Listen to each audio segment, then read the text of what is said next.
Good afternoon, everyone. I'm Councillor Nigel Moxon, the Vice Chair of the Governance and Ethics Committee, and I'm chairing this afternoon's meeting. I would like to welcome you all to this meeting of the Governance and Ethics Committee, which is being broadcast live and recorded for publication.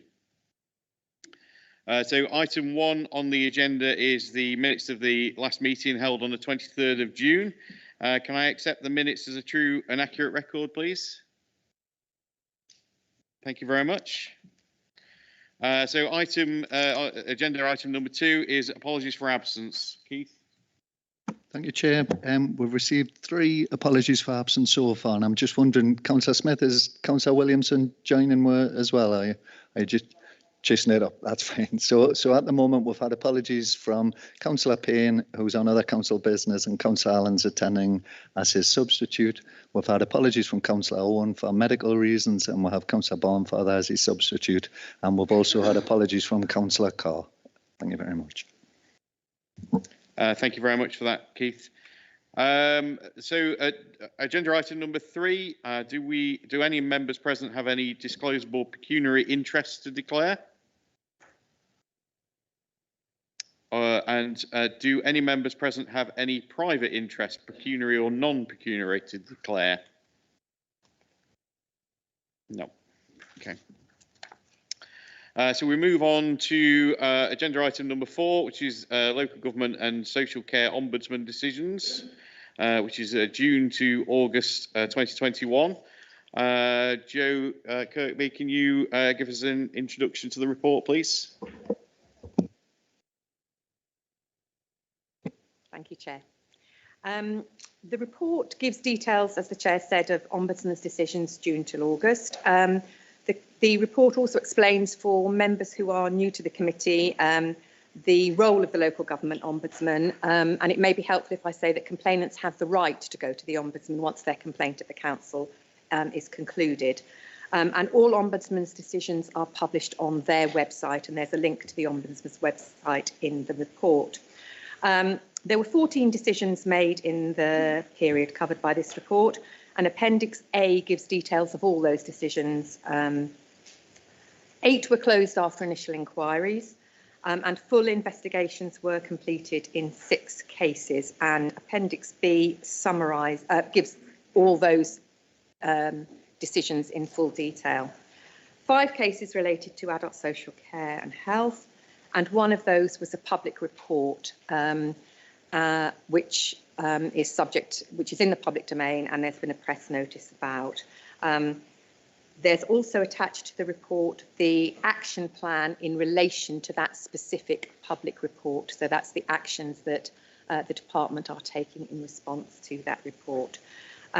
Sue Batty, the Director for Ageing Well, is here to answer specific questions about the adult social care decisions, but it may help the committee to know that all the remedies recommended by the Ombudsman have either been concluded, have been completed, or are in the process. And just for your information, the Ombudsman requires evidence from us of what we have done, which I provide to the Ombudsman. So it may be helpful for you to know that before asking any questions.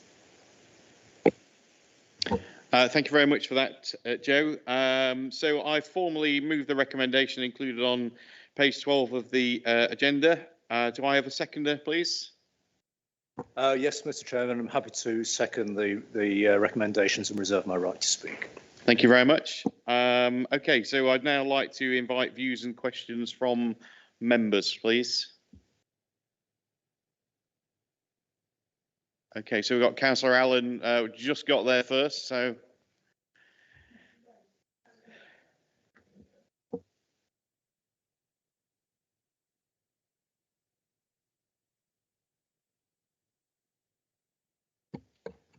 It's only last week that I did it, so I've forgotten already. Clearly, every LGSO, I wish I put my glasses on now, I will do, complaint is not only a marker of dissatisfaction, but tells a story of families and individuals often struggling to access the most basic support. Whilst I appreciate that these complaints are occasionally unavoidable, I've observed a trend over the last couple of years of upheld complaints which reflects poorly on our service and also means that quite a lot of stress has been experienced by service users and carers up to that point. Is there an early warning system we can implement to improve our communication, including mediation where needed, which might see better outcomes for our residents? So is there some way in which we can learn about failures in communications at an early stage to put a remedial set of actions in place before a situation develops into something more serious? Thank you. Thank you very much for that, Councillor Allen. Joe, is that one for you, or is it a question for Sue? Shall I start and then perhaps Sue? I'll start, Chair, and then perhaps Sue can chip in if that's all right. So thank you for your question, Councillor Allen. So it may interest you to know that some members of my team are trained mediators. So that is a service that we offer to complainants and to the department. And I quite agree that the aim is to have things resolved before they get to a full-blown complaint and to the Ombudsman. In terms of an early warning, which I think you asked about, so I'd say a couple of things there. One is that it's a requirement that we always have to signpost people to the Ombudsman. At the end of their complaints process, it's our duty to inform them it can go to the Ombudsman.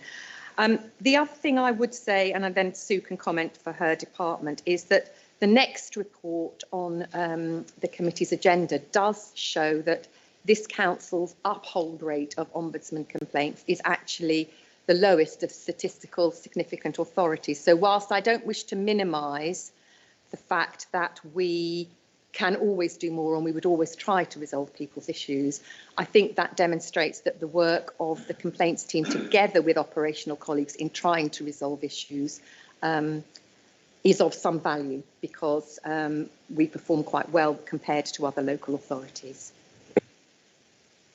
Thank you very much, Joe. Sue, do you want to come in? Just to say, Councillor Allen, I totally agree. We take all these reports and all the complaints very seriously in the department, and we do have a thorough process of learning from them, and I think that can be shown by the action plan attached to this public report. Some of these, for example, this public report was incredibly complicated, and there were multiple interrelated assessments and investigations underway across a number of strands. So our staff do work really hard to communicate the outcomes of those as and when we can, and to engage people.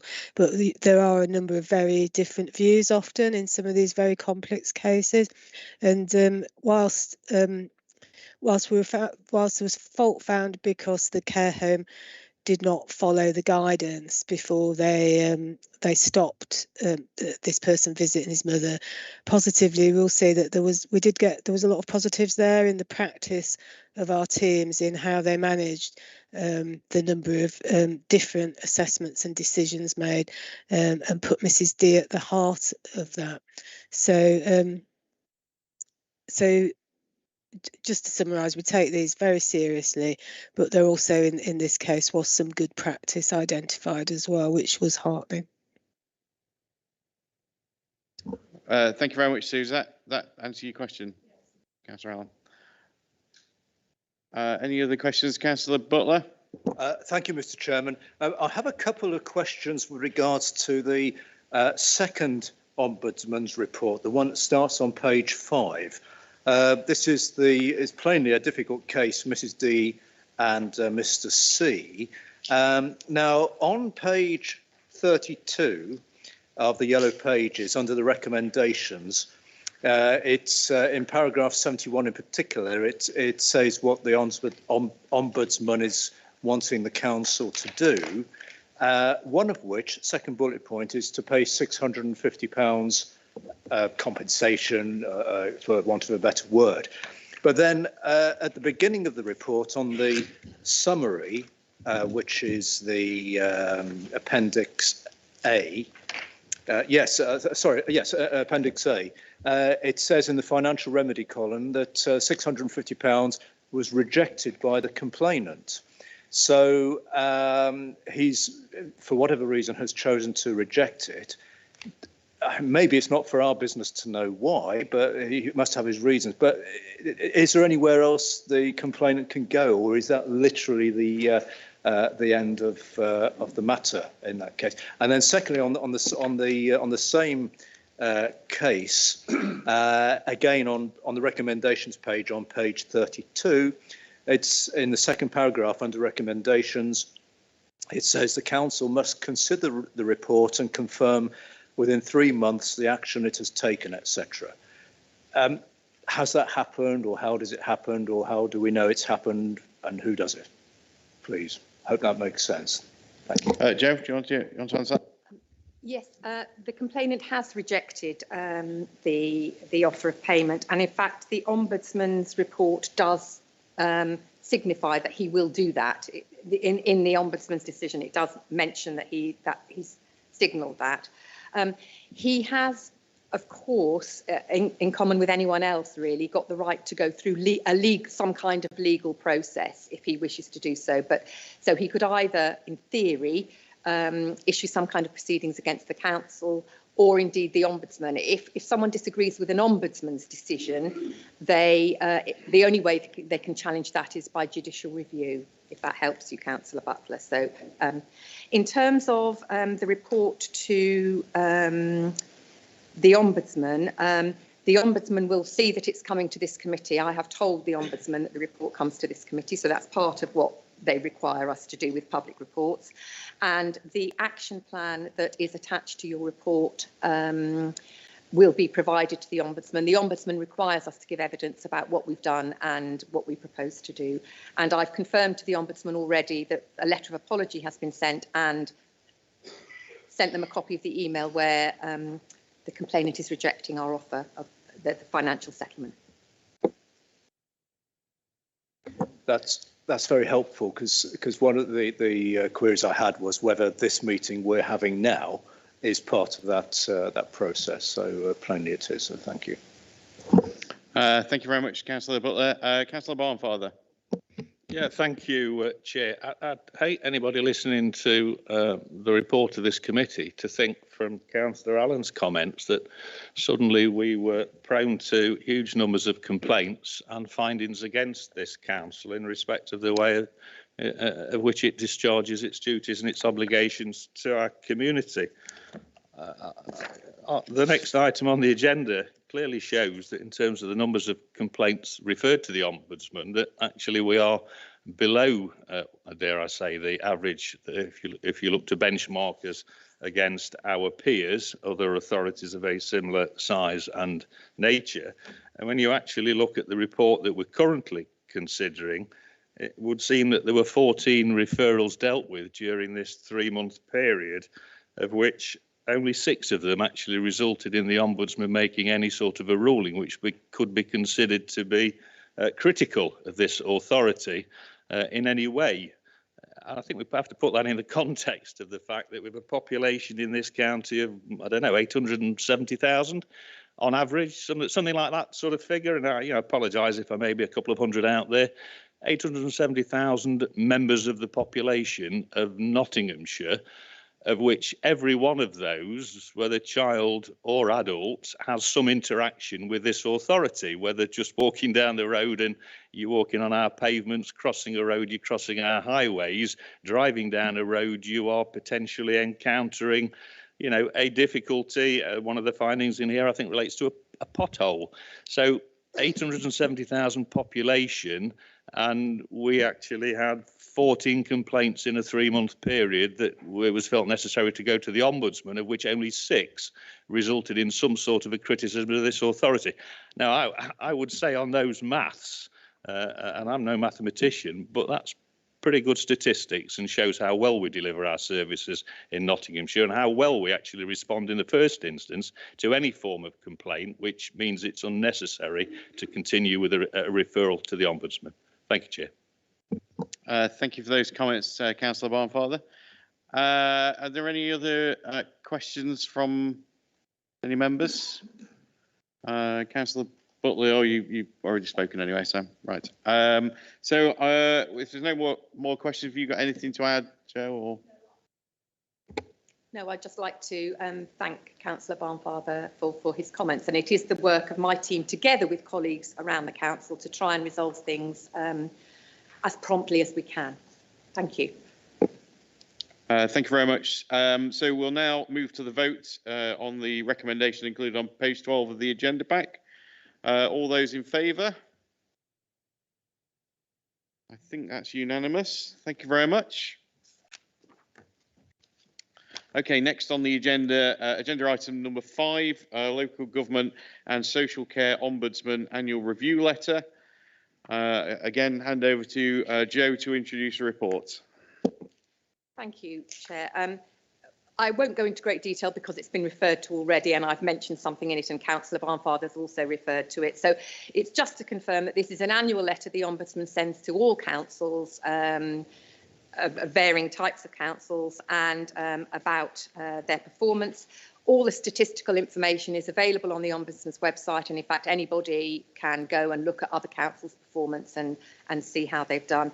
I am particularly pleased, not so much with the numbers, but with the fact that the uphold rate of, whilst there's still work to be done clearly, but the complaints that the Ombudsman uphold is 54%, which compared to similar authorities is considerably less. And I think that's testament to the work of the people in the council in trying to resolve issues. And there's always more to be done, but I'm happy to take any questions, but I think the report speaks for itself. Thank you, Chair. Thank you very much, Joe. So I will formally move the recommendations included on page 67 of the agenda pack. Do I have a seconder, please? Yes, Mr. Chairman, happy to second the recommendation. I'll reserve my right to speak. Thank you very much, Councillor Butler. Has any member got any questions or comments on it?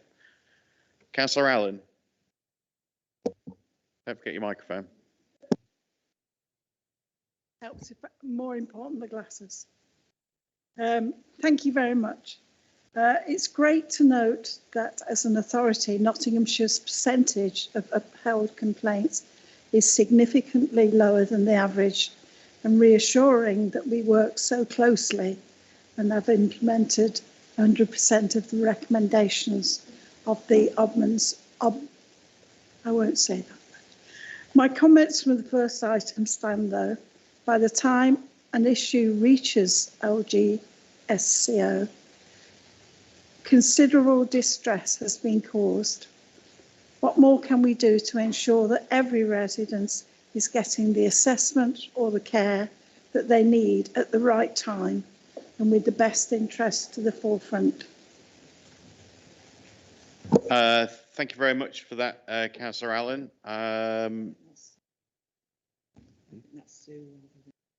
Okay, so Sue, I think that's probably a question for you to answer if you're still there. Yes, I'll give a perspective that obviously that they're not all adult social care reports. So as I said previously, we do take all the lessons from the action plans and make sure that they are woven into any improvement plans that we have. So we have noticed, for instance, that communication often is an issue. So a lot of our plans with our financial services department, for example, those actions then go into their plans for improvement to make sure that we are communicating and people are clearer.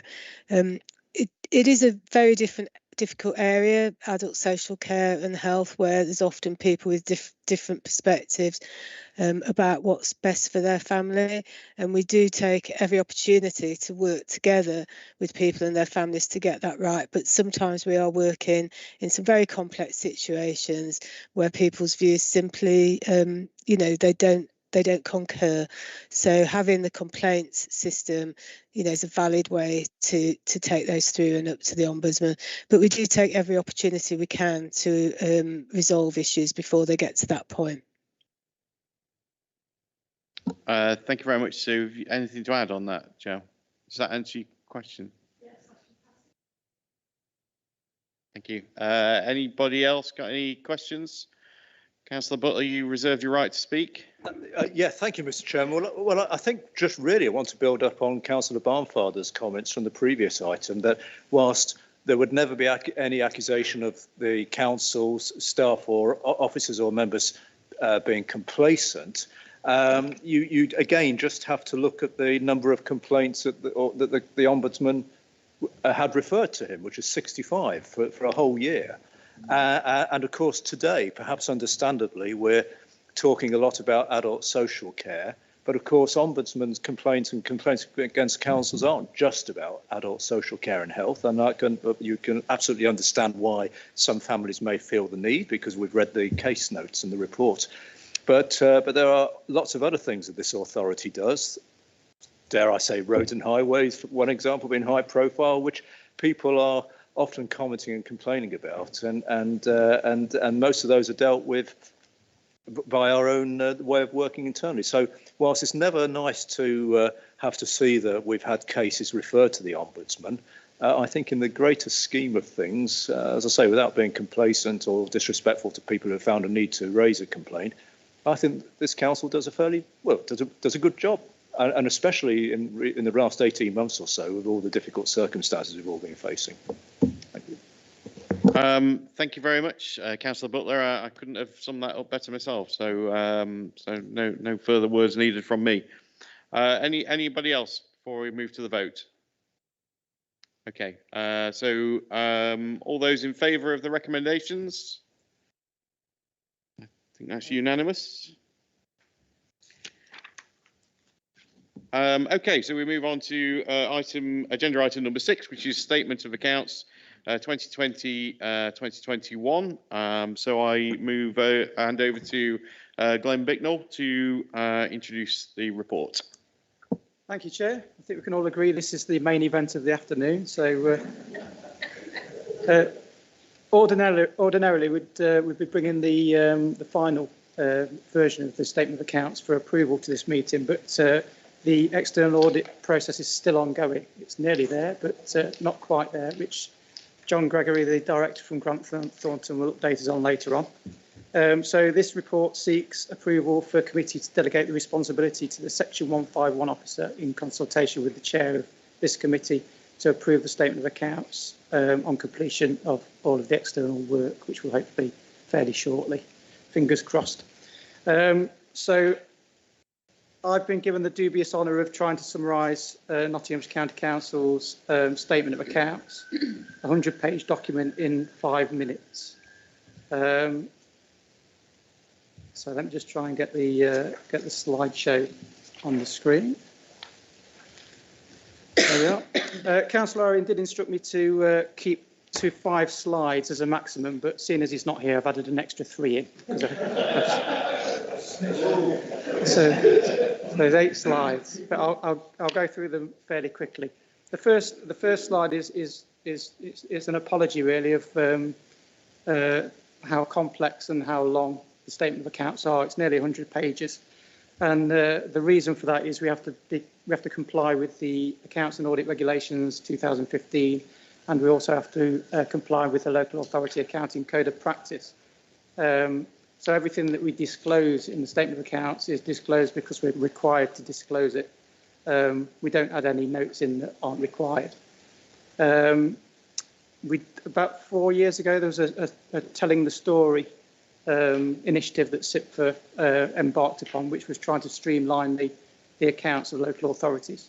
And at that stage, we did take out quite a few notes, and we removed some notes because it was duplication was in the accounts, and that we decluttered wherever possible. But as a part of the telling the story exercise, we were required to put in a new narrative report, which is an additional 10 pages to the accounts, and a new note, the expenditure and funding analysis, which takes you on a journey from the management accounts to the financial accounts that are reported here today. We're also asked to streamline the movement in reserve statement, and as I said, quite a lot of decluttering took place at the time, but it is still almost 100 pages in length. So I'm going to just take you on a quick journey through the structure of the accounts and highlight some of the main numbers of interest and try and add a bit of life to the numbers. So the narrative report, which is on pages 3 to 10, was introduced as part of the Telling the Story initiative. It tries to set out as clearly as possible what the main statements are trying to convey. It also provides a summary of the main issues experienced by the council. Obviously, the main one in 2021 was COVID, and it sets out a summary of the revenue and capital expenditure of the authority, as well as some of the trends, risks and uncertainties and the council's vision and performance. The next section of the accounts is the accounting policies. And the accounting policies were approved by this committee back in May 2021 and is of very little interest to the majority of the users of the accounts, whoever they may be. However, it's crucial. It's a crucial section of the accounts, and it assures the auditors that we're preparing our accounts in line with financial standards. The next first main statement is the movement in reserve statement, which again was streamlined as part of the Telling the Story initiative, and it basically shows the technical adjustments required to arrive at the expenditure that is actually charged to council tax. And these technical adjustments mainly relate to capital and timing issues. This statement also shows the level of reserves held by the authority at both the start and the end of the accounting period. The next main statement is the Comprehensive Income and Expenditure account. This sets out the expenditure and income that we received as an authority by committee at the top of the report.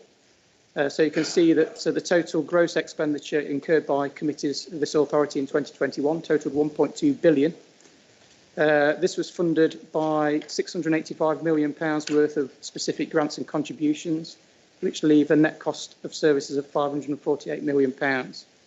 And unsurprisingly, adult social care and public health has the largest net spend of £190 million, followed closely by children and young people's services at £170 million. The next figure of note is the loss on disposal of non-current assets. So we incurred a loss in 2021 of £18.5 million. That's mainly as a result of schools that have converted to academy status. So every time a school converts to academy status, the assets are written out of our balance sheet, but we don't get any actual capital receipt for them. So it shows in the INE as a loss. And the number of schools that convert to academies is getting less and less by the year, but there are still quite a few this year, including John Hunt Academy in Newark, Hillocks Primary School in Sutton, and Abbey Road Primary in West Bridgford. The next figure of note is the interest payable, which is £34.5 million. And this relates to both borrowings associated with the capital programme, as well as finance leases and the school and waste PFI schemes. This is an area of the revenue budget that's currently under review. It's proposed that the impact of the capital programme on the revenue budget is controlled in the future by trying to limit borrowing to what's already in the capital programme, and also to use capital receipts to repay previous year's borrowing, where currently we use those capital receipts to fund one-off costs of transformation.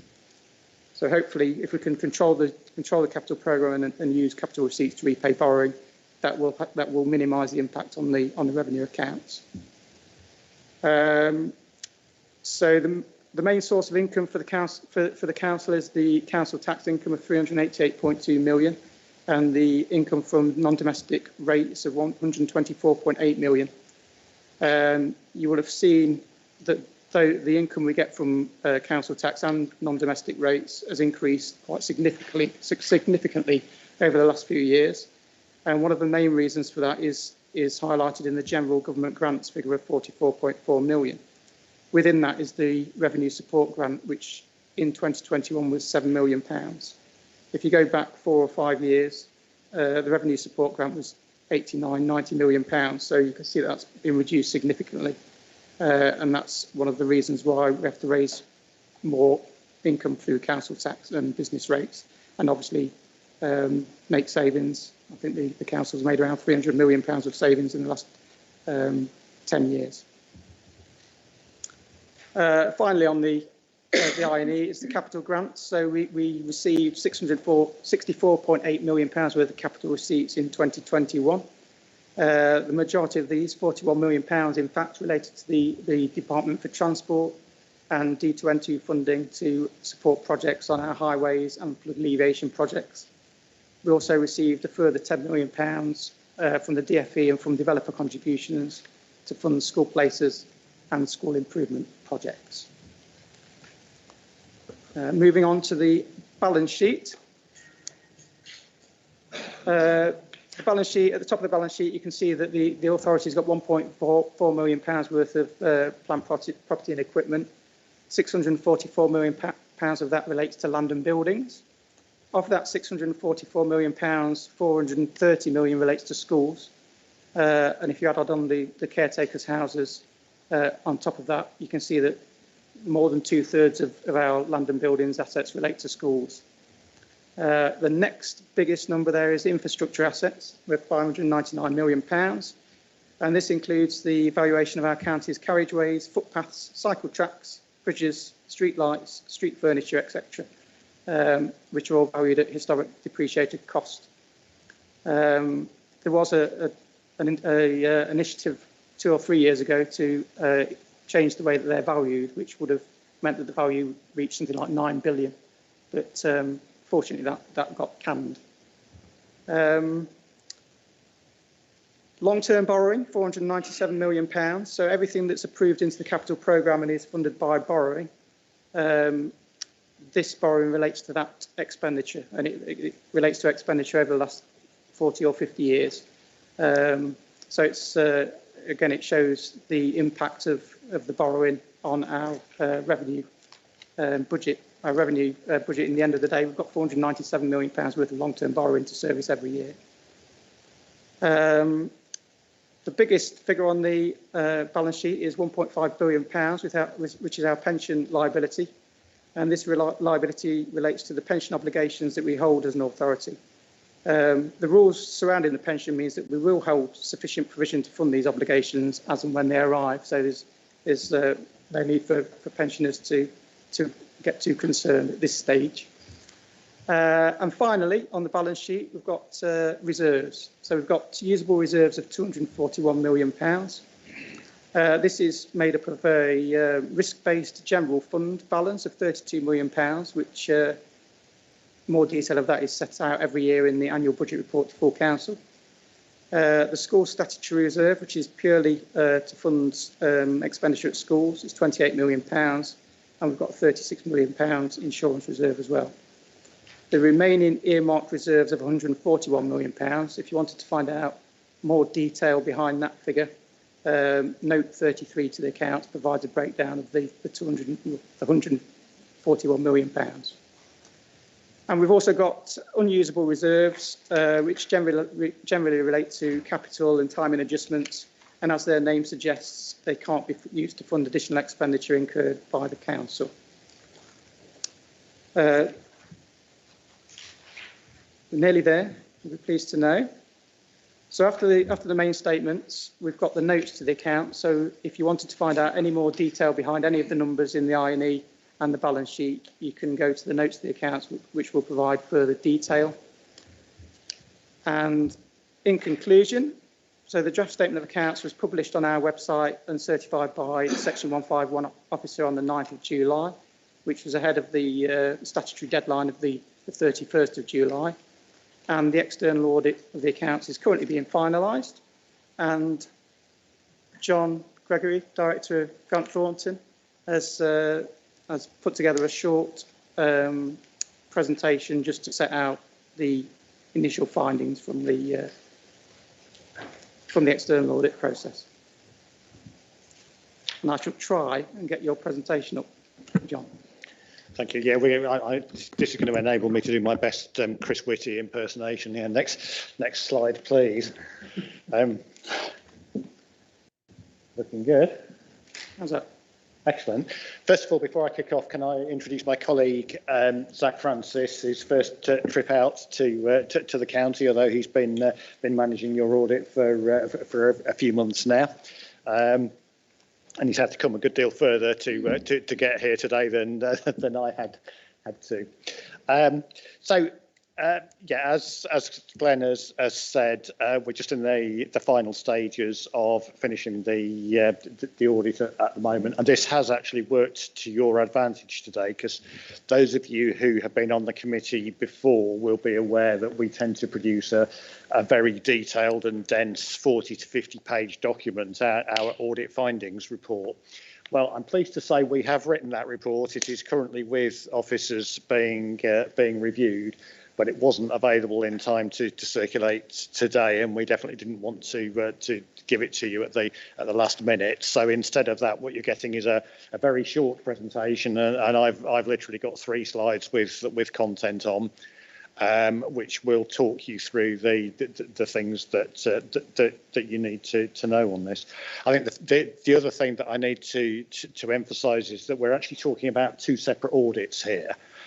Because we have to treat the county council and the pension fund as separate audits, although the accounts for both end up in the same statement of accounts.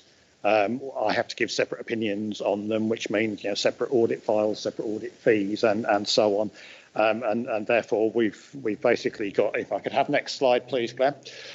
We've basically got 1 slide on the county council audit, 1 slide on the pension fund audit, and then a slide that's kind of the small print at the end, if you like. So just to talk you through the county council audit, so we set a materiality level of £17.8 million.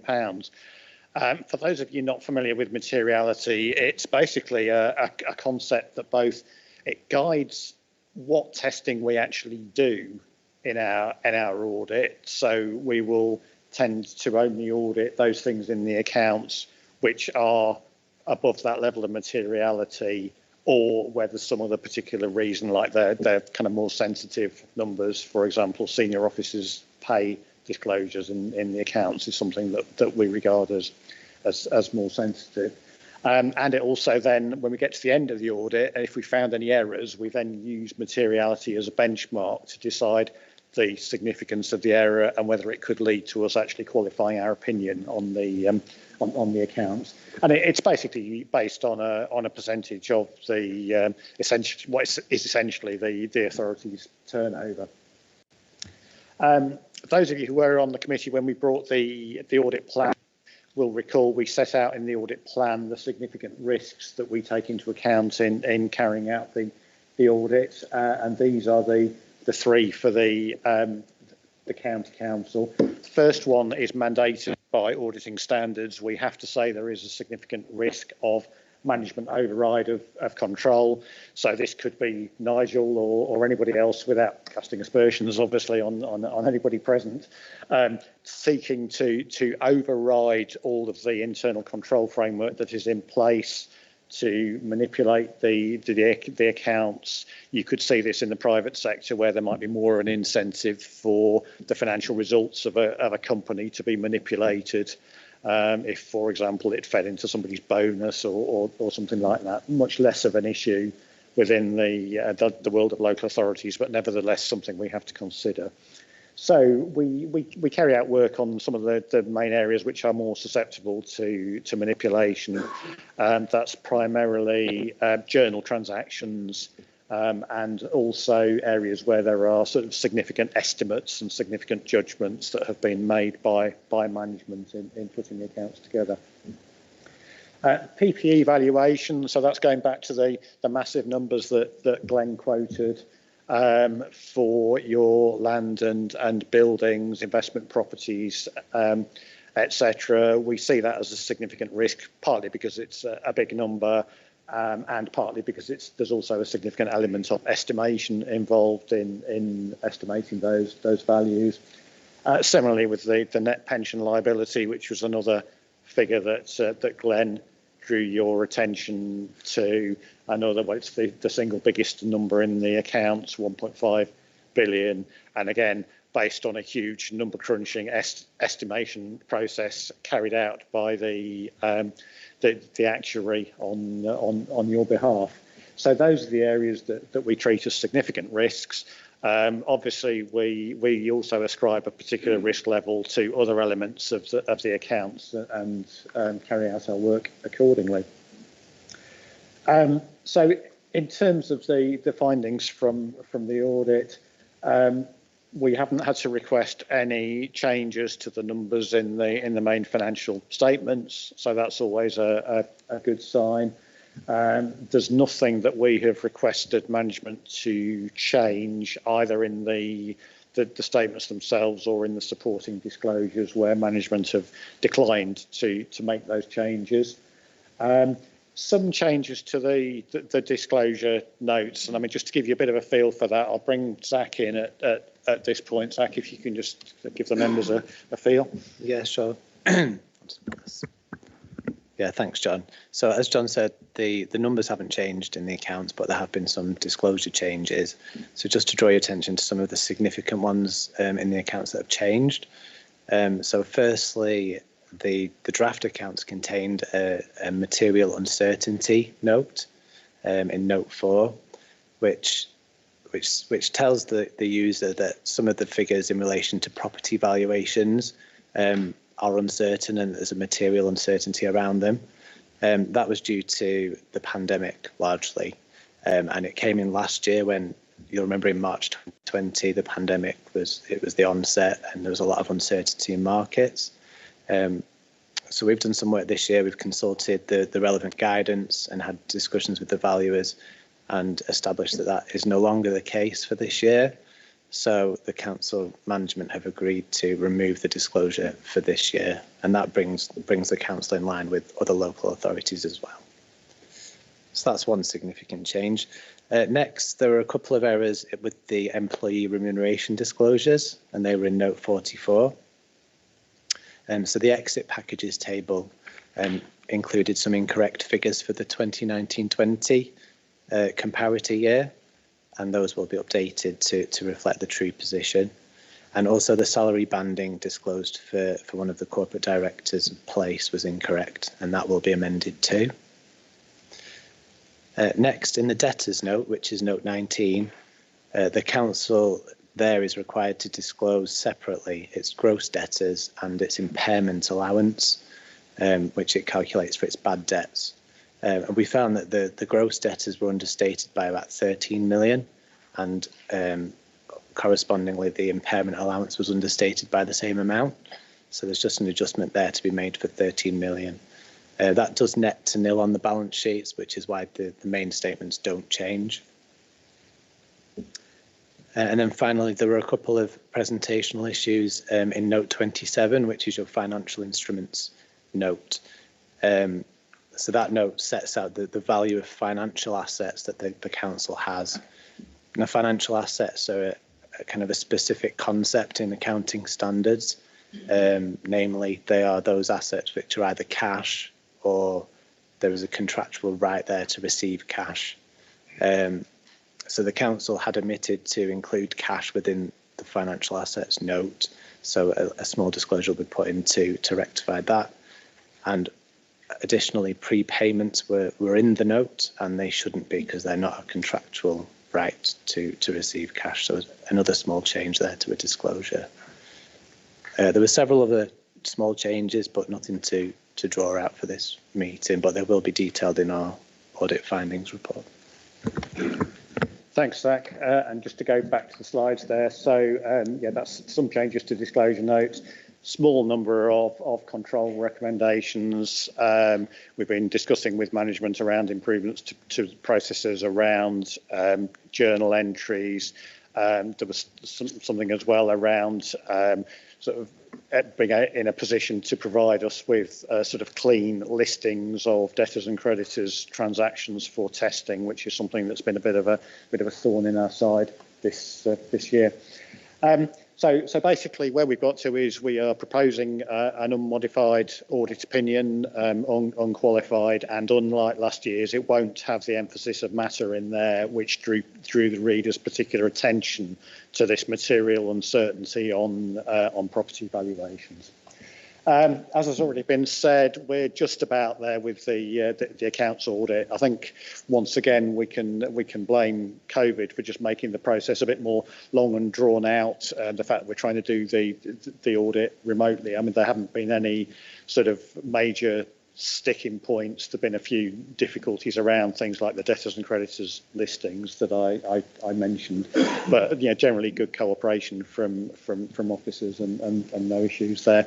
Just to flag up, we haven't yet. There's a whole new approach to value for money work this year, which we no longer have to do the work at the same time as we give the opinion on the accounts.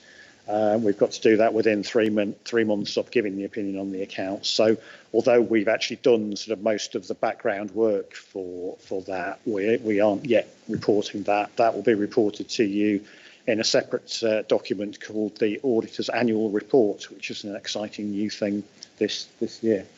Next slide, please. So similar sort of pattern on the pension fund audit, much higher level of materiality, £50 million this time, and this is calculated as a percentage of the net assets of the fund, which from memory I think that is 1% of £5 billion. Two significant risks there. Again, our old friend, the management override of controls. The other one being the valuation of level 3 investments, including property. So level 3 investments, level 3 is referring to something called the fair value hierarchy, but basically level 3 investments are the ones that are more difficult to value. So property usually falls into the category of level 3, as does investments in things like private equity, where you've got sort of unlisted shares and that sort of thing. So again, it's back to this theme of the degree of estimation involved in some of these numbers that actually leads them to them being significant risks.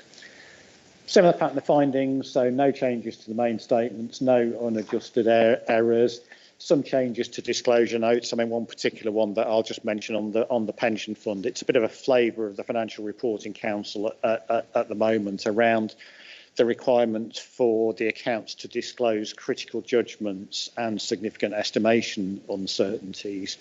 And it's therefore something that we've been looking at those disclosures with a fine-tooth comb, and as a result of that, there's been some changes made to the pension fund accounts around that, just making sure that what's been disclosed as a critical judgment really is a critical judgment and not something that only has a minor impact, and so on and so forth. And basically the work on the pension fund is complete, apart from the bits that need doing at the very last minute, but we can't actually give the opinion on the pension fund without giving the opinion on the main accounts at the same time. And then for the final small print, and obviously I had to do this in small print because it includes the fee information, but we are obliged to remind you of the fees. So I've put there the fee for the County Council audit and the pension fund audit, both of which are as per the audit plan which came here before, and similarly just highlighting for you those other services that we in Grant Thornton provide to the County Council. So IAS 19 assurances, this is where we actually give letters of assurance to the auditors of the districts and the police and fire within Nottinghamshire about the numbers in the pension fund, so that when they are auditing the net pension liability in their accounts, they've got a basis for those numbers. So that's actually a cost which I think, Nigel, you recharge on to the district councils, as is only fair to do. We carry out a small piece of work for £4,000 on the teachers' pensions return. It's basically an audited return to the Teachers' Pensions Agency, which the county has to submit each year and have audited. And then also the council subscribes to our CFO Insights tool, which is a very clever sort of data analysis tool, which brings together data from a huge range of sources and can be used for sort of financial and service planning purposes. So just to emphasise, with all of those additional services, we're very conscious of the ethical requirements, the need for us to maintain our independence. We have to go through a process of assessing any risks to our independence arising from the fact that we're providing those services. So, you know, for example, we couldn't suddenly come along and start doing consultancy work for you, where we might subsequently have to audit as part of our work, the outcome of that consultancy work. So we assess all of those threats. There are no significant threats arising from any of that work, and I can confirm we do fully comply with the auditor's ethical standard. So that's a quick run through our audit work and its status, which I hope is helpful to you. Thank you, Chair. Thank you very much, John and Glenn, for that. I now formally I formally move the recommendations even included on page 74 of the agenda pack. Do I have a seconder? Yes, Mr. Chairman, I'm happy to remove remove them as well. Yeah. Recommendations and reserve my right to speak. Thank you very much. Before I move on to questions, I just want to say well, thank you very much to John and to Glenn. Glenn, don't ever apologise for the length of a statement on accounts. It could go on all day for all I want. And also, just something I quickly picked up. I'm assuming when you said, John, about PPE, you meant property, plant and equipment, and not the PPE that's been in the news for the last 18 months. Yes. So I just wanted to point that one out. Right, has anybody got any questions? Councillor Barnfather? Yeah, thank you, Chair. So, sorry, just for clarity, John, I think you said there that you were going to issue an unqualified opinion, no material considerations, which I think is a testimony really to the excellent work of our officers. And I say it with obviously our Section 151 officer sat next to you, but you know, considering the significant sums of money involved and the multifaceted transactions of this authority, the fact that you're able to confirm to us that you're going to issue that unqualified opinion is fantastic. So now I've got over the praise, just a question for Mr. Stevenson, if I may, Chair. I saw that pension liabilities there and were referred to by both John and Zach as 1.5 billion. The LGPS I thought was something like 90% or thereabouts fully funded. The last actuarial valuation I think was 2019. We're due again 2022, and on page 191 of the bundle it talks about a fund deficit of 405 million across the whole fund, and of course we've got 200 or 300 employers in that fund, so that isn't all a Nottinghamshire County Council liability. So can you just sort of clarify for us where the 1.5 billion comes from as opposed to 405 million for the whole of the fund? Yeah. Thank you, Councillor Barnfather. I'll take the praise. Just leave it there. So, as you know, the accounting basis for working out the liability on IS 19 is completely different for how it's worked out for your ongoing pension pot, because the deficit has a recovery plan over 19 or 18 years, I think it is now. Yep. And that's why over the last few years, you'll see that the deficit is slowly being eroded and we're into surplus. On the accounting standard, though, it takes that awful position of as though everything had stopped on the 31st of March. What would, on accounting standards, generate on a very low estimate using GAD assumptions in terms of their actual assumptions for that calculation, in terms of what that liability would be. And being a local authority, we know we're going concern. That's why it's irrelevant, and that's why you end up in our balance sheet seeing both the negative and then it being reversed out in the reserve statement. So that's why it means nothing to us. And it's similar in terms of the liability, in terms of the total fund for the pension fund, which is spread out of everybody. And that's why, as John alluded to, in terms of the assurances they have to give to all the other auditors of all of those employers, the funds, and we will be doing that also for the schools, because their year ended in August as well. So that's how all of that is just a mess of calculations, unfortunately, that we rely on the actuary in terms of working that out. Yes, thank you, Mr. Singh. I suppose what I was looking for was some reassurance for anybody who is an insomniac and might be listening in to this meeting, that actually the council doesn't owe £1.5 billion. We're not, we're not debtors to that significant sum of money. If anybody was concerned by that figure, you're absolutely right, Chris. It's a completely irrelevant number in terms of local government statutory accounts. It is more relevant in the private sector, and that's why the original standard FRS 17 was introduced years ago when a certain gentleman fell off his boat. Yes. Thank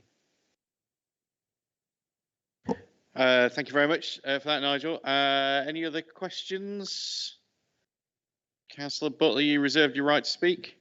Yes, thank you, Mr. Chairman. Well, it's with the greatest respect to the likes of Mr. Stevenson and our auditors. It is a heavy read, isn't it, for we non-experts? But and it's a huge job that the auditing process takes. Now, just out of interest, how long does the audit take? Because we are such a huge organisation.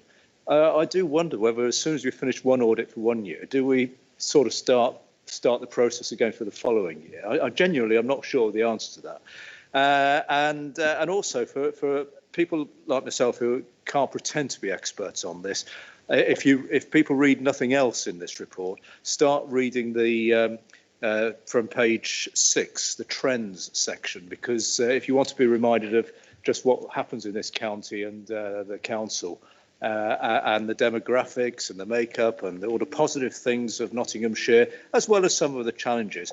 This actually is a very helpful read to remind us as to where we are and what we do. But as I say, I can't pretend to be an expert on the figures. We're not really here to be that. But really just curious about the audit process, how long it takes. And also, without wishing to be awkward or sound cheeky, when we're choosing the auditors, who sort of checks the auditor? Is there a sort of ongoing check for the auditors, so to speak? Not that I'm suggesting anything, you understand, but I'm just sadly interested. Thank you. Happy to pick both of those points up. So in terms of the audit process and how long it takes, I mean, we tend to do 2 audit visits each year. So we will do what we call an interim audit, where we would sort of document financial systems, test the sort of transactions going through in the year up until that point. And then we will come back once the statement of accounts has been compiled and do the main audit. I think for an organisation the size of this one, were it not for COVID, I think we would typically do that audit in perhaps 6 to 8 weeks, something like that. Sad to say that the way things tend to be a little bit more complicated working remotely, I would say that probably it's been 3 months, hasn't it, basically? But it has been over the summer period, so people on both sides have had periods of leave. So yeah, typically we would have 3 or 4 people, including part of your time, Zach, working on the audit sort of during that time, whereas the interim is much less of a sort of heavy process. To deal with your who audits the auditor question, I mean, obviously, as you would expect within the firm, we have a huge amount of sort of quality assurance processes in place, which involves sort of reviewing audit files every year, and the outcomes of those reviews are actually reflected in sort of pay and performance assessments and all that sort of thing, as you would expect. And then we're also subject to review from 2 different external regulators, one being the Financial Reporting Council. They're responsible for reviewing our work on what are termed major audits, which basically means those audits with a turnover of greater than 500 million. So that does include the county and the threshold that they use for pension funds also means that the pension fund here is part of that. So they come in and they review a proportion of all our audit files each year, and the outcome of that process is reported publicly. For the non-major audits, there is a process undertaken by the Quality Assurance Directorate of the Institute of Chartered Accountants in England and Wales, who work in a very similar way to the Financial Reporting Council with their reviews. So yeah, there is plenty of auditing of the auditors goes on. Nigel, you wanted to come in? Yeah, if I may, you might also remember that because of COVID last year, we didn't actually get to the point of doing the audit, finishing off the audit until November. Yeah, it was a particularly difficult, was one of those things in terms of COVID. So it's a credit to Grant Thornton, and the fact is they can get us to this position by the end of September, which is where we were hoping to be. It might drift a little bit into the first week of October, but it's still very good, and is still a credit considering there's quite a lot of authorities, particularly counties, unlikely to get their audits completed until November time. Again, because the pressure on resources, we have to remember, in terms of external auditors also doing audits of National Health Service as well. So it's the same people doing the audits for us. It's a complex picture, if I may, in terms of that who watches the auditors. Yeah. I also watch the auditors because by rights I'm here as a responsibility for the council taxpayer as well. So I still need to make sure that we're getting the value for money that we get from the audit and the quality of the audit. And we also have the contractual obligation, which is driven by the PSAA Limited, the Local Government Association, who manages all the contracts for local government audit on behalf of us all. And along there also as part of this complex matrix is the National Audit Office, and we shouldn't forget they do also have a role. And I'll be bringing a paper, I think I brought a paper last time, into the replacement of FRC by the ARGA that is due to happen. And the fact is we've just done a consultation, or they have, in terms of this, where they sit in this complex web still of taking a leadership role in terms of the overall management of local government auditors. So, thank you, Chairman. No, thank you for that. That could be okay. And I certainly think in terms of the time that the audit takes, I don't think it's any different in the private sector either for a company of a company that would be of a similar size and complexity. So it's no more or less onerous, I don't think, in terms of time taken. So in my experience. So shall we move to the vote then? So thank you very much for the contributions from John, Glenn and Nigel. All those in favour of the motion? That's unanimous. Thank you very much. Next, we move on to agenda item number 7, which is the corporate risk management update. So I'll hand over to Rob Disney to introduce this one. Thank you, Chairman. Thank you. Good afternoon, everyone. This is the regular 6-monthly update on corporate risk management, seeking members' approval to the refreshed corporate risk register. The appendix sets out the detailed entries in the register, and the report includes a summary of the movement in the risks that we've seen since the previous update on this, which was in March. Also included, you'll see there is the outcome of the external review that we had done of the council's approach to risk management, done by our insurers, Zurich Municipal. That was underway at the time of the previous, the last report on risk management. You'll see there are a number of opportunities for improvement that have been identified, and I've included in there a summary of the action plan that we've got in place to work through those. Progress with that will be overseen by the Council's Risk Safety and Emergency Management Board, and of course I'll keep you up to date as well in my next updates to committee. And just to finish off on that as well, to say that the revised approach, once it's fully approved and formed, implementation will include offering dedicated risk management training to members on this committee because of the role they have to play in it. So I'll stop there. Thanks, Chairman, and take any questions. Thank you very much, Rob.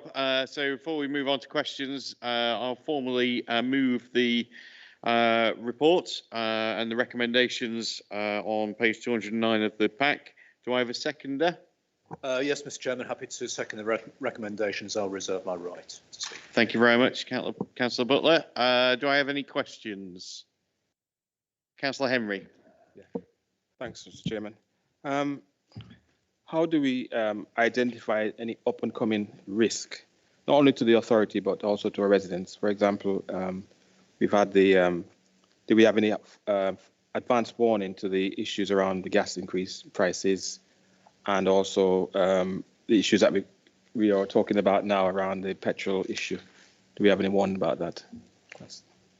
And sort of what sort of contingency would our departments have? Those departments have that uses vehicles daily, such as the adult social care and VIA, to respond to any future issues like what we have in with the petrol and so on. Thank you, Councillor Henry. Rob, do you want to come back on that? Yeah, thank you. That's that sort of thing is primarily picked up by the work of the Risk Safety and Emergency Management Board. So, for example, that it's been very active just this week, as you might imagine, to respond to the situations that we're seeing around the petrol situation. So the board met on I think it was Monday, or might have been Tuesday, and it's meeting again tomorrow to assess that situation, and it receives through the risk management framework that we have. So we have the board, and then there's a supporting risk management group for each department. So each department has been reporting in, assessing its situation in relation to those emergencies, and reporting into the board. So it's overseeing what actions are being taken and whether it thinks any further actions can be taken. And the board also has a role around trying to foresee as well what risks are coming down the line for the council. That is something that came out of the ZM report that we had done, that I think that is an area where we can improve as an authority to be more, I think, distinct really between what we do around operational risk management and strategic, so what's coming down the line for us. So I think we can be more consistent probably in the way that we do that and the way that we record those strategic risks as they come through. So that's something that I'm got proposals on and we're working through with the board to implement those. Thanks for that, Rob. Does that answer your question? Thank you very much. Are there any other questions on this part? Councillor Butler, you reserved your right to speak. Nothing further to add, Mr. Chairman. Thank you. Thank you very much. Well, with that, we'll move to the vote then. So all those in favour of the recommendations? That's unanimous. Thank you very much.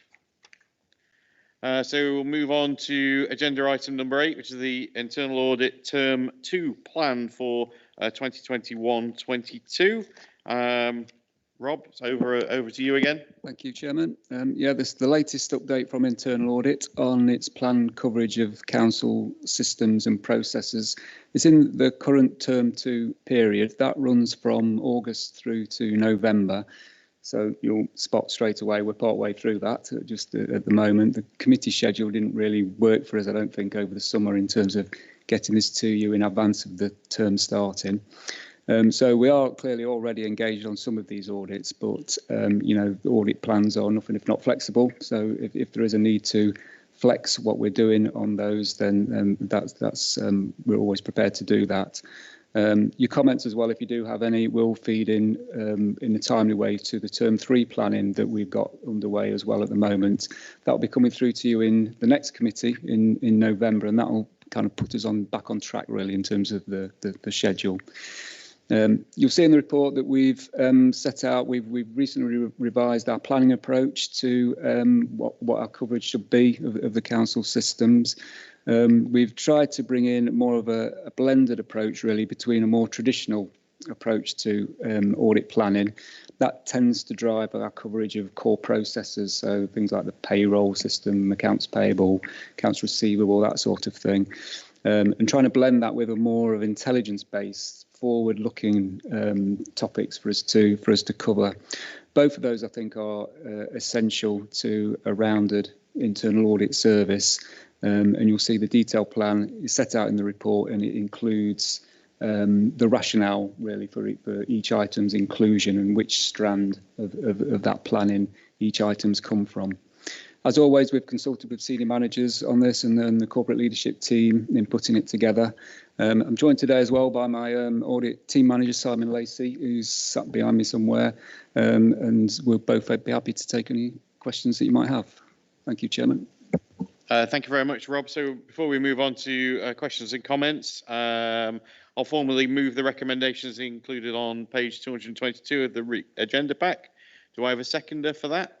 Yes, Mr. Chairman, very happy to second the recommendation. I'll reserve my rights to speak. Thank you very much, Councillor Butler. Has anybody got any questions or comments to Rob? He is genuinely looking for some feedback on in terms of what he can look into in the audit in the coming term. So.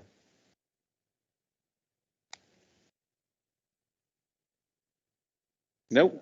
Okay. Councillor Butler, you reserved your right to speak. Anything for you? Well, on that note, if we can't think of anything today, which we can't, or seemingly can't, so if suddenly someone has a bit of a brainwave and thinks of something, do they just approach you and say, "And can we do this? And should we do that?" And also, yeah, I will ask a slightly awkward, well, it's not an awkward question, but it's very similar to the one about the external auditors. But how do we check our own internal audit? Or is that one of those questions that will take hours to answer and I'll regret asking it? We'll all regret it. Oh, I'll go back into my corner there. Thank you for that, Councillor Butler. So on the first point, I think it's a very good point about if anybody does think of something post the meeting, I think just email Rob directly, or happy to take that through myself as well. And liaise with Rob on that. But I'll let Rob answer that slightly tricky question.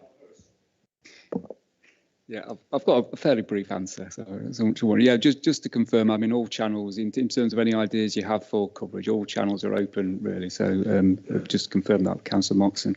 And in terms of our inspections, so all of our work is done to the public sector internal audit standards, and there are two key elements really to reviewing how we comply with those. I myself, as the head of the audit service, do an annual assessment against those. This is a self-assessment, but that drives out then the service's quality assurance and improvement programme. You saw that, I think, at the last committee. So that's driven out by that self-assessment that I do, and it does have things in it, so I do it conscientiously and properly. But then every 5 years we have to have an external inspection of our service as well. The last one was done in 2018, so the next one is due in a couple of years' time. So we'll invite somebody in who knows the operation, the service, and to get reviewed against more formally against those standards. Thank you very much for that, Rob.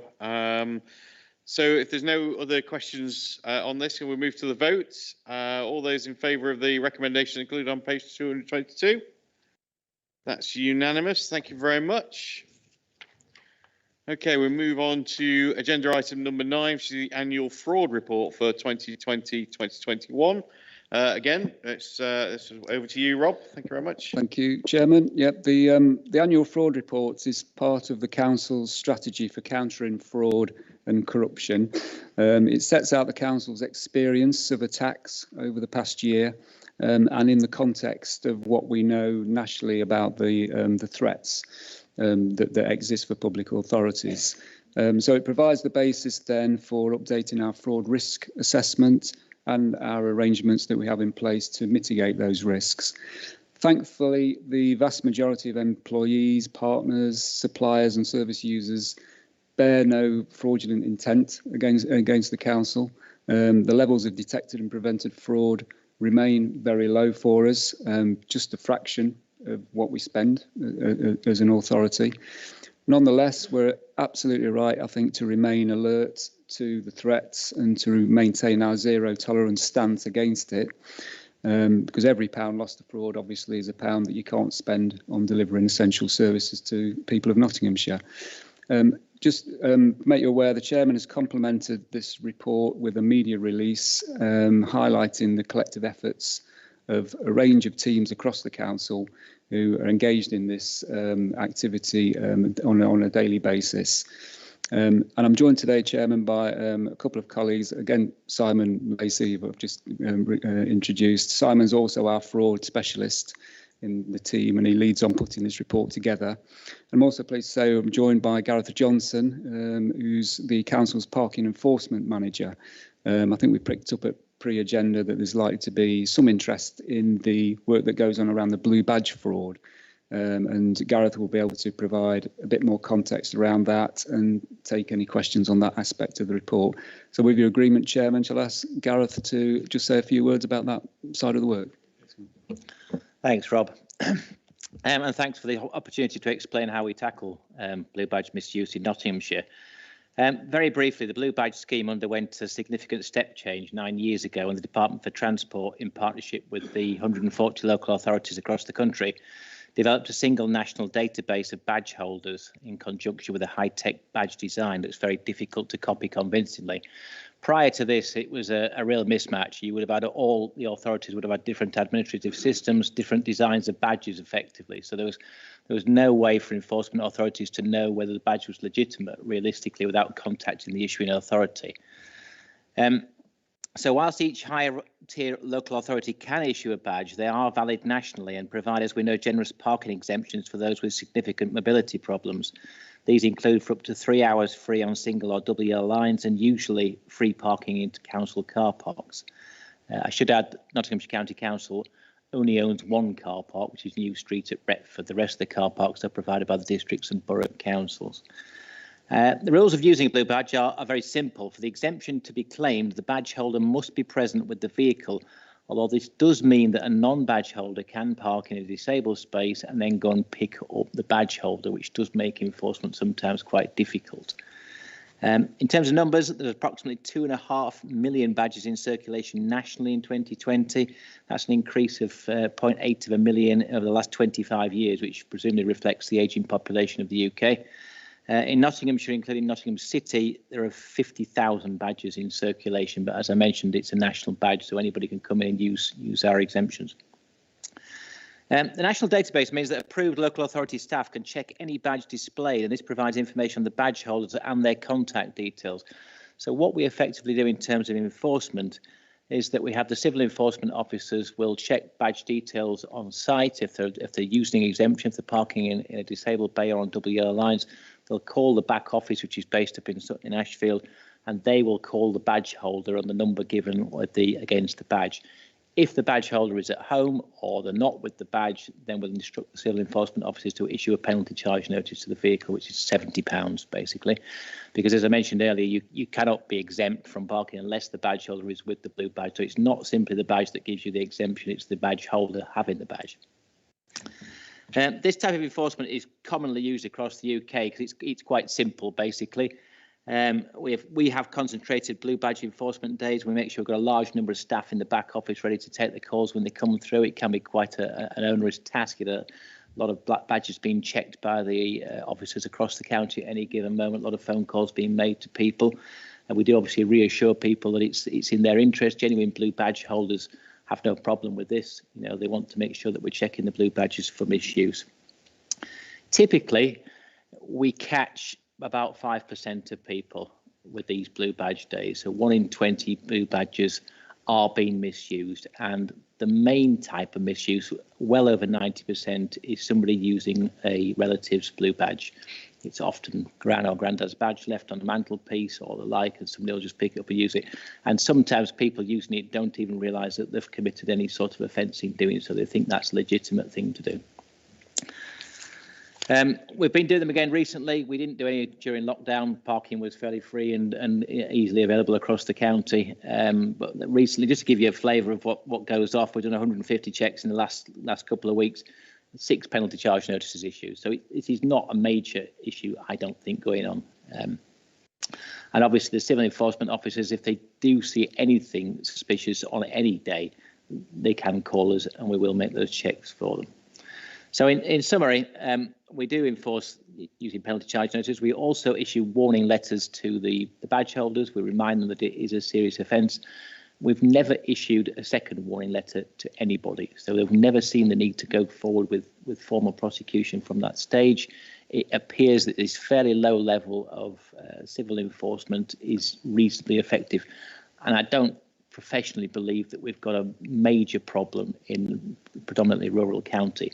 It's a big problem in some cities. There were 1,400 cases went to magistrates' courts across the country in 1920, but over 1,000 of those, I think, were in the major metropolitan areas, you know, where the value of a blue badge is much, much higher, where parking costs you £20 a day. It's obviously worth using somebody else's blue badge to get away with it. So that's my summary. I mean, I have made representations to the DFT. I do think the current system of enforcement is a little cumbersome. I think there would be a simpler system of using fixed penalty notices to fine people for misuse, you know, over and above the penalty charge notice, fairly similar to what they managed to bring in for the coronavirus restrictions. Thank you. Thank you very much for that, Gareth and Rob. I will now formally move the recommendations on page 228 of the agenda pack. Do I have a seconder? Yes, Mr. Chairman, happy to second. I'll reserve my right to speak. Thank you very much, Councillor Butler. Has anybody got any questions for either Rob or even for Gareth? Councillor Henry. Yes, thank you very much, Chair. Thanks very much, Gareth, for that. It's been, it's good to hear that we are doing some really good work around the blue badge, because that was one of my problems previously. So it's good. And I also want to take the opportunity now to congratulate really the officers who have worked really, really hard to ensure that we are kept abreast of the what's going on around the potential of fraud activities within our county. It's really good. So thank you very much for that. Again, we need to know how we will sort of keep ahead of the curve with fraud, and especially in scammers that are in our county. What we're doing around that as well. Okay, thank you. Well, thank you very much for that, Councillor Henry. Is there anything you want to come back on, Rob or Simon, or even? Thank you. I'll just come back to say that as we identify in the report, we work at either a national, region or local basis to get that intelligence. We share information through national bodies led by the City of London Police that will inform us if they've got particular alerts, fraud activity, and then we take a lead in disseminating that across the county. Either it could be via our ICT, via finance, via schools. So we do monitor that and are on the radar for that actual forewarning of potential fraud, particularly over the COVID time. You're aware of the scam issues, particularly relevant again, as Gareth mentioned, London, Birmingham, unitary authorities particularly hit by COVID scams on grant application, business grant, blue badges, etc. So yeah, awareness to that filters through. And we also link in with our trading standards department, who also have an eye on the outside world of what's happening in terms of scams that impact on the residents of the county as well, and share knowledge and intelligence that way. And that is also captured through our counter fraud material on the fraud website. And that then is for staff as well to become fraud aware, pick up awareness material too. Thank you very much for that, Simon. Councillor Upton. Thank you, Chairman. I had an email from one of my residents last week who alleged that his 95-year-old mother was applying or had applied for a blue badge. And whether it's right or wrong, I'd be interested to know. He alleges the application is now nationally and that he's been waiting 12 weeks, which he alleges is unacceptable. Are those statements correct, do you know? Gareth, do you want to respond to that? Well, the first statement is correct, yes. I can't comment on the second statement. It's undertaken by the Customer Service Centre. It's the administration of blue badges. But yeah, it's hosted on the Gov website, and it is part of the blue badge improvement system that would have a common application form across the country. Thank you. That's confirmed the first item. If 12 weeks and rising is what he alleges is correct, I think That's quite a long time, isn't it? But I agree, you can't comment today. Thank you. Thank you very much, Councillor Upton. Any other questions or comments?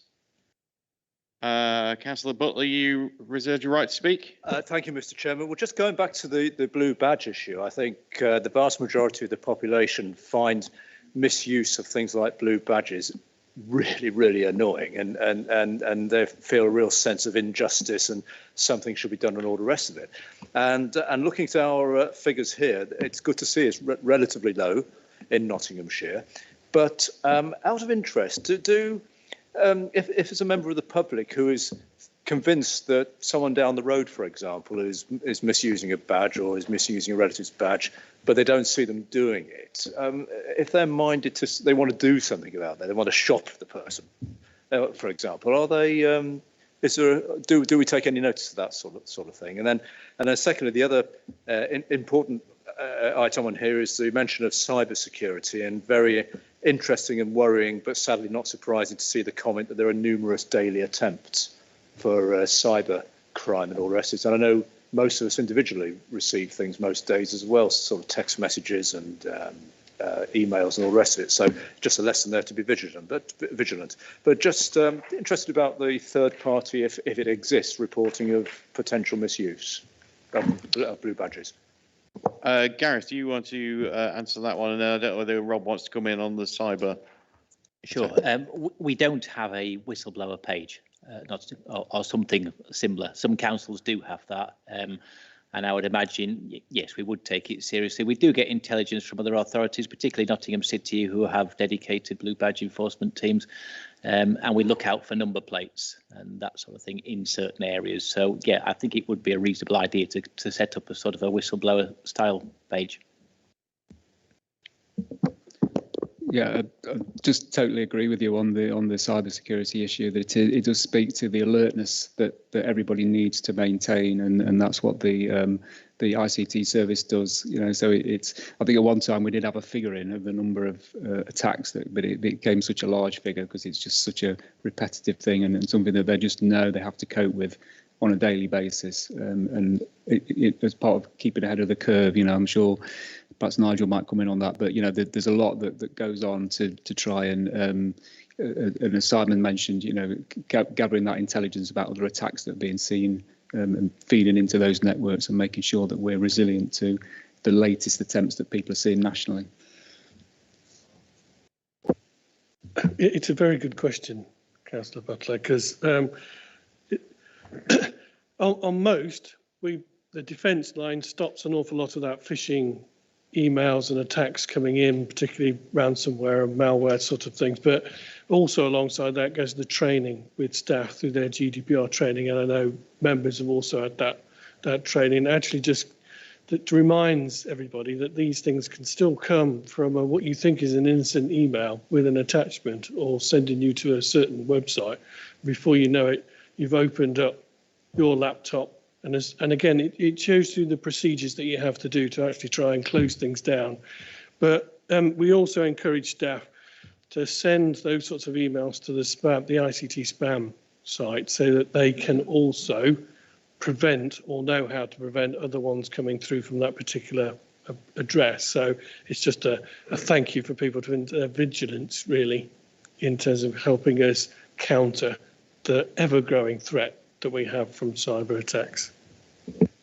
Yeah, on that note, I know we talk generally about staff, but how do we then inform our community, really, the residents here, about how best to sort of avoid being trapped within that sort of scam emails that's coming in?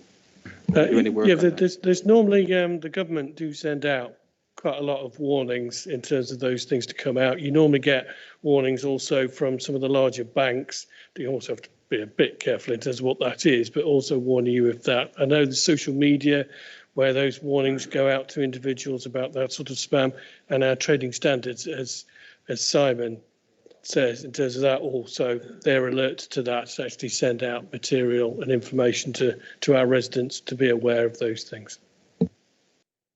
Yeah, it certainly is something that we should constantly be warning people about, and it's something that's on the. I don't think it's going to go away quickly. It's just only going to increase in its nature. So and get ever more complicated, and also sort of look more legitimate as time goes on as well. That's the problem with it. Rob, you wanted to come back? I'll just invite Simon back in because I think he can add a little bit more on, about the information that goes out to the public on that. Yeah, Chair, that's covered by the Trading Standards Scam Buster initiatives. You've often heard of those, that they all run on their intelligence base, and that's where, again, we would share that intelligence in. They might take an operation against rogue traders, rogue information, rogue gas supply, the telecoms. Those are major issues about that. So that's where the sort of the loop is closed, and they are seen as our front door. They're people that will in contact with the residents more routine than ourselves. We'll probably take a more back office role, and they're actually out there pursuing that process, so we don't repeat it. Thank you very much, Simon. Anything else before we move to the vote? Councillor Butler? Could I just add about when we as staff and members receive or suspect we're receiving a dodgy email, over the last few months, the number of times I've seen something and you get a sort of sixth sense, and about I mean, some are plainly obvious, like the people, long lost relative from Timbuktu or whatever, and saying, send me your bank. But some are very clever. But I've lost count now of the number I've forwarded to the council's spam at not CC, and I do. If members haven't done that, I suggest you do that because it works, and you always get a little acknowledgement from the spam team, sort of saying thanks very much, and so I think. Every little sort of report like that must help, and that the filters hopefully stop more messages coming through. Thank you very much, Councillor Butler, and excellent advice. And I think all members should think on about that and forward on where appropriate. So if we move to the vote now. So all those in favour of the recommendations included on page 228. I think that's unanimous. Thank you very much. Agenda item number 10, financial regulations waivers 2020 to 2021. I'm going to hand over to Kaj to introduce this item for me. Thank you, Chair. So this is an annual report that is brought to this committee, and it provides members with an update of the requests to waive the financial regulations. And this is covers the period 1st of April 2022, the 31st of March 2021. The detail of the waivers are outlined in Appendix A.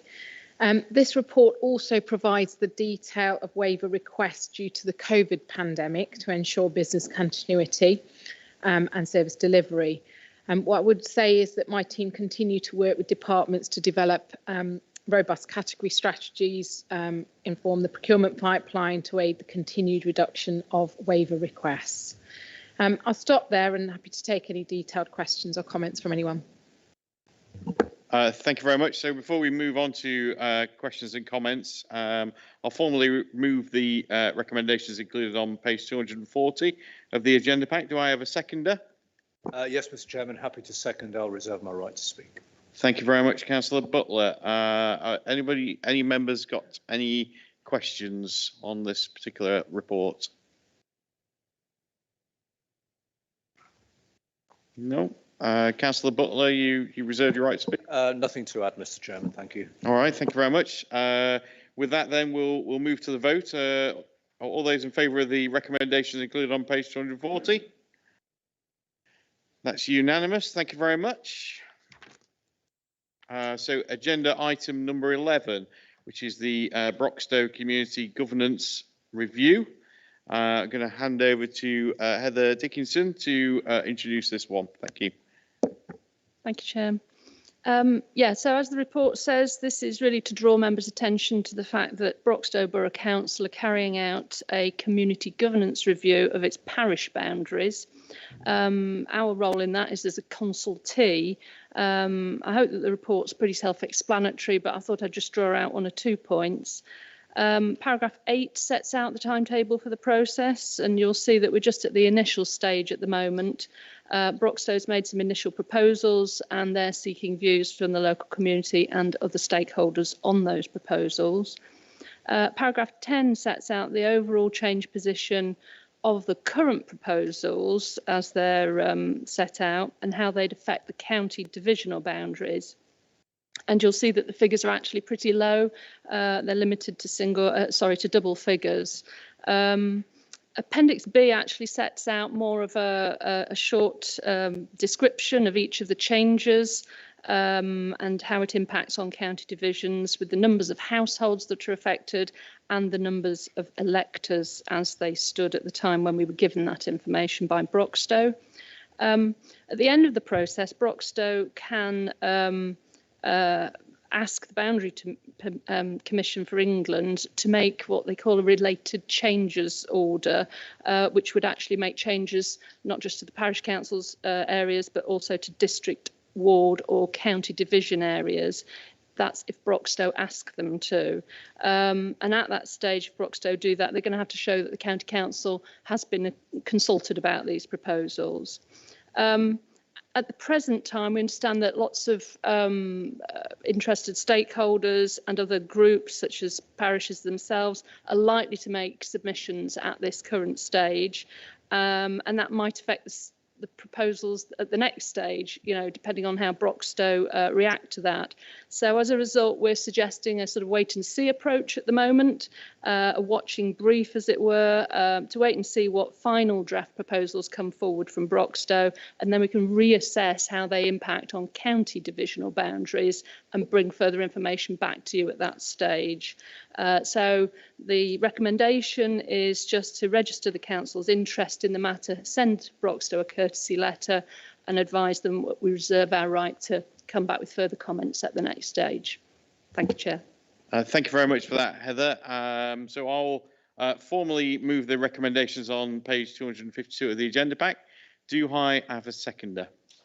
Yes, Mr. Chairman, I will happily second and reserve my right to speak. Thank you very much, Councillor Butler. Has anybody got any questions or comments on this particular agenda item? No, Councillor Butler, you reserve your right to speak. Nothing to add, Mr. Chairman.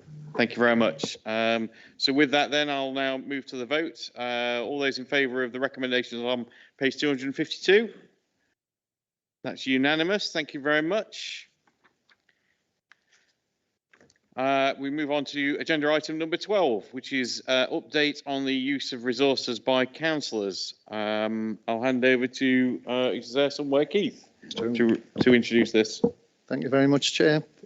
So this is the regular update to the committee on the use of resources by councillors and also by their support staff. Members who weren't in the committee at the time might recall that the last time we brought this report, which was in September 2020, the committee agreed to move to an annual reporting cycle on this issue, whereas previously it had been a 6-monthly update. As a result of that, I've sort of doubled the threshold for the point at which we would report any charges. So I was expecting a bumper crop this time around, but because of the pandemic and everything, obviously members weren't around, so actually not a single member has met the threshold on this occasion. So nothing to report in terms of Appendix B. We do have a breakdown of the officer costs within there. And I think it's worth making the point that it is difficult to make comparisons between the different officers because their role and the amount of printing and photocopying that they might be doing can differ depending on the needs of the particular members that they're supporting. So worth bearing that in mind as well. The other thing which I'm just asking the committee to consider, so part of my briefing bringing this report each time is just to flag up if there are any other potential issues that you might want to be looking at as well. There is something which I keep getting emails about in terms of just flagging up the fact that we are incurring costs that perhaps we could avoid if members were just a bit more aware of the issue, really. So that's the thing about calls and data usage. So this is on top of the usual contract that we'll have around data usage and calls. So I'm incurring a set of costs there. You can see for this last year, it isn't actually a significant amount. It was £165 approximately in total. but that was in a year when there hasn't been much travel abroad. So I just wanted to flag that up and ask the committee if it is something that you want me to remind members about, and also whether you want it to be included within the annual sort of report, and really just so, if so, it might be worth deciding if you want a particular threshold on that, or if you're just happy to have an update on any of those out of contract charges which have been incurred in the given period. So over to yourself, Chair, and over to members if they do have any questions. Happy to deal with them. Thank you very much for that, Keith. So before we move on to questions and comments on that, I'll formally move the recommendations included on page 261 of the agenda pack. Do I have a seconder? Yes, Mr. Chairman, I'm happy to second and reserve my right to speak. Thank you very much, Councillor Butler. Has anybody got any questions or comments on that for Keith?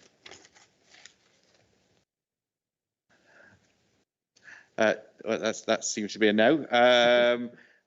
Councillor Butler, you reserve your right to speak. Thank you, Mr. Chairman. Well, without being too facetious, perhaps that's one positive out of the pandemic, the relative lack of photocopying and all the rest of it by members. On the data usage, do those charges just mainly apply if anyone has gone abroad then, or do they apply, so they're not UK data? Because sometimes I wonder if members may not realise they're using data because they don't understand how the phone or the tablets work. Yeah, it's not entirely international calls and international use, so there has been a little bit of what would be classed as premium rate calls, basically. So again, I think that was part of me thinking about sending a reminder out. It might actually be worth us sending the whole use of resources document, because I think some of the newer members since the election might not be fully aware. This information was included in the induction pack, but I don't think everyone is entirely aware of how things work really. And there has been changes, as it mentions in the report, the fact that we've left the European Union has made some of the security arrangements a bit different as well. So it'd probably be helpful to send a reminder to all members covering a number of those issues really. Thank you very much for that, Keith. And I think with the nods around the room, I think definitely a reminder going out would be very useful, particularly with, as you just mentioned right at the end, about us leaving the EU and the additional roaming charges that might be incurred now. So it's probably a timely point at which to send out a reminder for that. Councillor Clark, you just raised your hand. Well, it's just really, I suppose, just confirming the same point almost, but I think it is a bit of a problem really, in that, we unwittingly are taking devices, whether it be this laptop or the mobile phone, abroad, thinking that we are being really conscientious and staying in touch, in case of any particular urgent issues, and unwittingly find that there's a hell of a cost being incurred. So I think some nice plain English guidance clearly explaining how these things work and what's involved, and how we can presumably either just switch them on and off quickly for a couple of minutes or whatever it is to check, and then switch them off again, I suppose. Yeah, but there had been a couple of instances of abroad data and data usage, and I think some advice in terms of how it could have been avoided if they'd tapped into the various Wi-Fi bits that were available. And it's a matter of that, I think, rather than you're not allowed to use your device and it's don't keep in touch, because we all recognise that in this current world that members need to be in touch an awful lot more than they used to, and therefore it's not a bad thing. There may be a counter argument that sometimes it's a good thing to actually not and have a holiday, but for some it is. But I think it's a matter of getting in touch with ICT before you're having a journey to get some advice, so that we can try to avoid large data charges. It's a very simple message, but further guidance could be sent out. But the simple message is get in touch with ICT first. Thank you for that, Nigel. So if there's any no other questions, I'll move to the vote. So all those in favour of the recommendations included on page 261, that's unanimous. So thank you very much for that, Keith. And I think you've got some some clear instructions on sending out clear instructions. So, right, so we move to rapidly to the final agenda item, which is agenda item number 13, the work programme. So are there any amendments to the work programme? Yeah, Chair. Councillor Henry. It's not an amendment, it's just a query, really.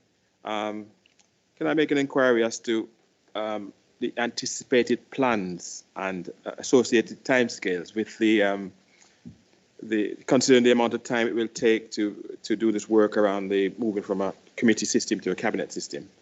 I notice that there's nothing on here. I'm just wondering if there is anything in place to show us what's going to happen in the next 6 months or so. Heather, so if you could take that one. Yeah, it looks like I'm in the hot seat on this one. Well, I suppose the decision was taken last week, so it's early days yet, and obviously the lead times for committee reporting are such that we wouldn't be able to prejudge that. So we're working as hard as we can on getting that initial setup phase done so that we can begin to formulate plans, timescales, and then begin to report it through. Obviously, the council decision was to set up a working group, so we'll be in discussions with the administration about how we go about doing that and how quickly we can put information together. I think the main issue is we can't really come to members with a blank piece of paper. We've got to work up enough information that's going to be meaningful for you to have the appropriate discussion. So all I can say is that we're on with it, and we'll come back as soon as we can. Thank you. I was just thinking about whether or not it's coming here in terms of the timescales and the plans. I mean, I'm not interested in the really meaty part of it. I'm just interested in the sort of the looser arrangements going forward. That's what I was interested in. In terms of the broad timescales, the council report date we'll be aiming for is March, in order so that we can then implement in the May 2022. That's a fixed time. It's called relevant change time, and you can only make the changes at an annual meeting. So that effectively leaves 5 months in which to do a lot of work related to all the different parts of the Constitution. I think in terms of a programme plan, we're starting to build that up, and we'll be having to work out the sequencing of what the things are that need to be brought through for consideration. I don't know if anybody else has got any comments they want to add.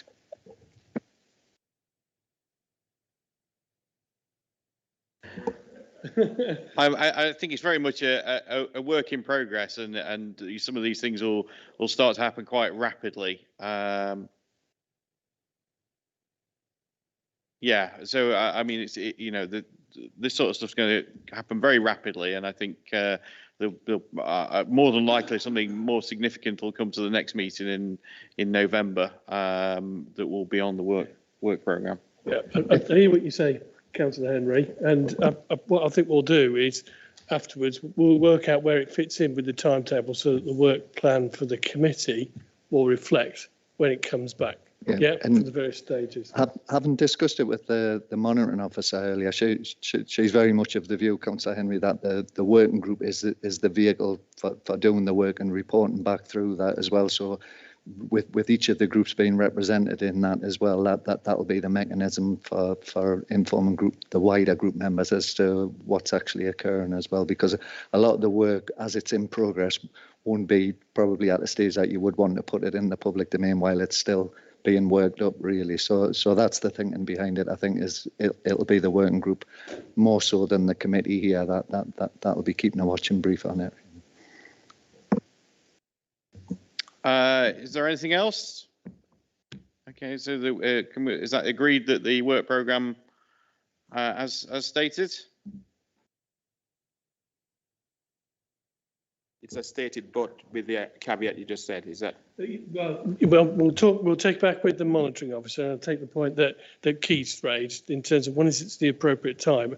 At some stages, as you said, it's a watching brief from committee, so I would anticipate that there would be some update reports at some stage in terms of that progress. but I'm not quite sure today in terms of what that will look like, and I can't guarantee that that exactly will happen. It's only just kicked off, as Heather said, so it'd be too early to commit to when it'll be coming to the committee. All right. Well, with that, I will close the meeting then. Thank you all.